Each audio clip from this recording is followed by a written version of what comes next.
Good afternoon, everybody. Well, today is a special day in the world of Disney because since today is March 14th, 2011, it was this day 20 years ago, back on March 14th, 1991, that legendary Broadway and movie and Disney lyricist and writer Howard Ashman passed away of HIV-AIDS. So, for this video, I'm going to be sharing my thoughts about Howard. And his life. So, it's kind of like retrospective, but it'll be more thoughts. We know Howard was born in May of 1950, and he began his writing career first to write out with various plays and all this. He really started to make big things in writing in the early 1980s, because then, by 1983, that was around the time when Howard Ashman then finally met Alan Menken, and together they began writing a Broadway musical. It would become and it would become a big hit on the stage, in which Howard, Menken, and Ashman wrote the musical Little Shop of Horrors. The success of the musical, it later led to a film adaptation of it in 1986, which Howard Ashman would also serve as the executive producer of the film, and they also wrote an original song specifically for the film, which it was even nominated for an Oscar for Best Original Song that year, with that song being titled Mean Green Mother from Outer Space, which that song did not win, but it was still a great composition. Also around 1986, Howard Ashman wrote another musical. It didn't do too good on stage, but he discovered someone while the musical was in progress, because the musical that Howard wrote was Smile. And as I said, it didn't do too good, but that musical, that was when Howard Ashman met Disney voice actress Jodie Benson, since Jodie was one of the cast members of it. But for Ashman, it was pretty good. Howard did write a couple other things for even non-musical stuff too, but it was by the time 1989 came around, that's when Menken and Ashman were back at work again, finally working with Disney, in which they began doing the music for this movie, which started the Disney Renaissance, and that's none other than The Little Mermaid.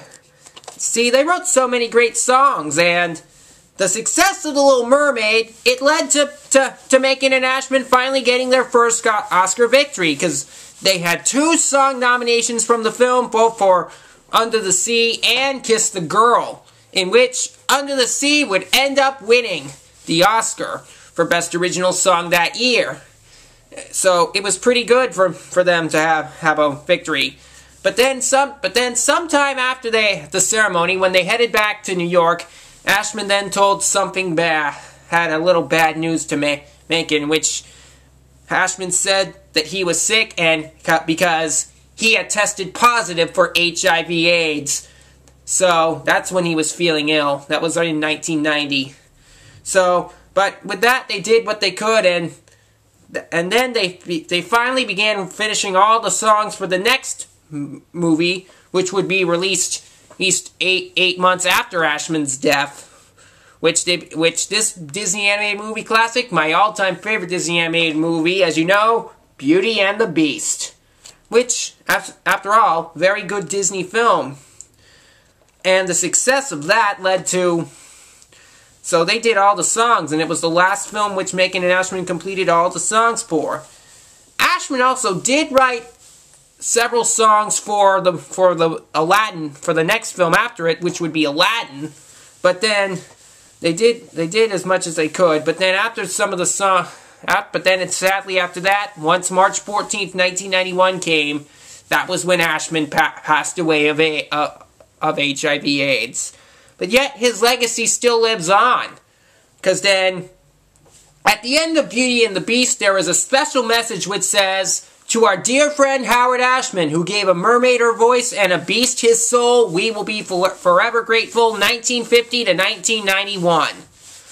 And that was a good dedication as a way to end Beauty and the Beast like that, to dedicate it to Howard. Which was pretty good, indeed. And with that, the success also led to 3 song nominations for the movie in which which made Ashman have a posthumous nomination, in which, in the end, and when Beauty and the title track Beauty and the Beast won for Best Original Song that year, in which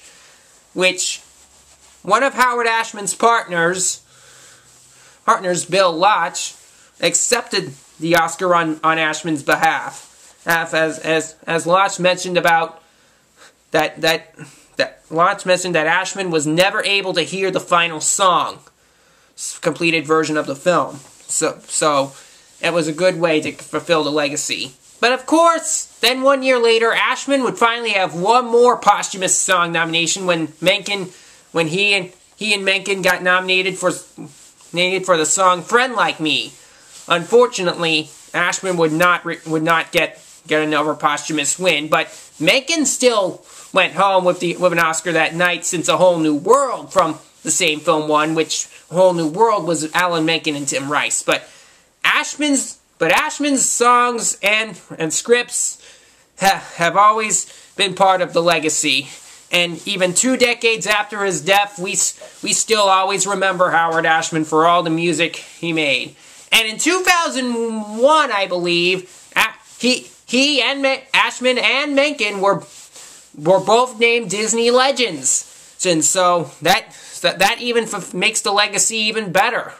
So Howard Ashman's legacy, with the music of Disney, as well as a couple other films and all the plays, and his screenwriting, his script writing and songwriting will never ever be forgotten, and we still will always share our thoughts on Howard, even 20 years after his death. So to our dear Disney friend Howard Ashman, we miss you all. So, and we are always forever grateful to you. So, thanks for all the fun you had. Okay, there you go. That wraps it up on my thoughts on Howard Ashman. Hope you all enjoyed seeing it. And stay tuned. I will resume my top 100 movie series in the next video. But until then, goodbye for now.